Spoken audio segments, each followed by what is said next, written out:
Ever care হাসপাতালের সামনে আছেন সহকর্মী খালিদ ইবনে মিজান। যুক্ত হচ্ছে তার সাথে। খালিদ, খালেদা জিয়ার শারীরিক অবস্থা ও সেখানকার পরিস্থিতি আমাদের বিস্তারিত জানাবেন।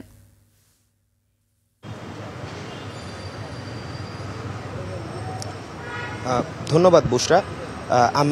আমরা বর্তমানে আছি রাজধানীর এভার কেয়ার হাসপাতালের সামনে, কিন্তু খুবই দুঃখজনকভাবে বলতে হচ্ছে যে 17 দিন পার হয়ে গেলেও বিএনপি চেয়ারপারসন বেগম খালেদা জিয়ার শারীরিক অবস্থার কিন্তু নতুন কোনো তথ্য এখন পর্যন্ত আমরা আপনাদের কাছে দিতে পারছি না।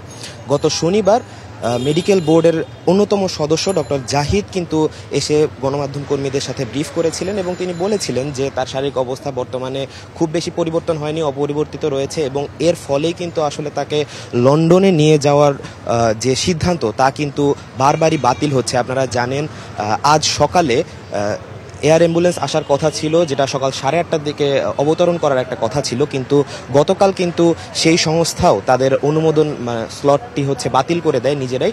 এবং ধারণা করা হচ্ছে যে বিএনপির পক্ষ থেকে এবং খালেদা জিয়ার পরিবারের পক্ষ থেকে আসলে কোনো ধরনের গ্রিন সিগন্যাল না পাওয়ার কারণেই কিন্তু মূলত তারা এই বিষয়টা পিছাচ্ছেন। এই নিয়ে কিন্তু খালেদা জিয়ার লন্ডন যাত্রা পঞ্চমবারের মতো পিছিয়ে গেল। এবং আরেকটি কথা বলে দিতে চাই যে গত 23 নভেম্বর থেকে খালেদা জিয়া ভর্তি আছেন রাজধানীর এই এভার কেয়ার হাসপাতালে এবং 27 নভেম্বর থেকেই কিন্তু দেশি বিদেশি বিশেষজ্ঞ চিকিৎসকদের তত্ত্বাবধানে তিনি রয়েছেন নিবিড় পরিচর্যার মাঝে।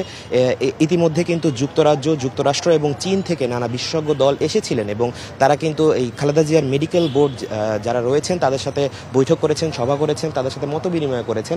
আপনারা জানেন যে বর্তমানে বিএনপি চেয়ারপারসনের পুত্রবধূ ডক্টর জোবাইদা রহমান কিন্তু তার শারীরিক তত্ত্বাবধানের সমস্ত দায়িত্বে রয়েছেন এবং তিনিও কিন্তু প্রতিদিন হাসপাতালে আসছেন এবং মেডিকেল বোর্ডের সাথে বসে কথাবার্তা বলছেন। তাদের ভিতরে কোনো কথা কি কথা হয়েছে বা কি ধরনের তথ্য তারা আদান প্রদান করছেন বা তার শারীরিক পরিস্থিতি নিয়ে কি ধরনের আসলে নতুন তথ্য দিতে পারবেন বা লন্ডনে যাওয়ার কোনো সিদ্ধান্ত হলো কিনা, এই বিষয়ে কিন্তু এখন পর্যন্ত কোনো ধরনের নতুন কোনো তথ্য আসেনি।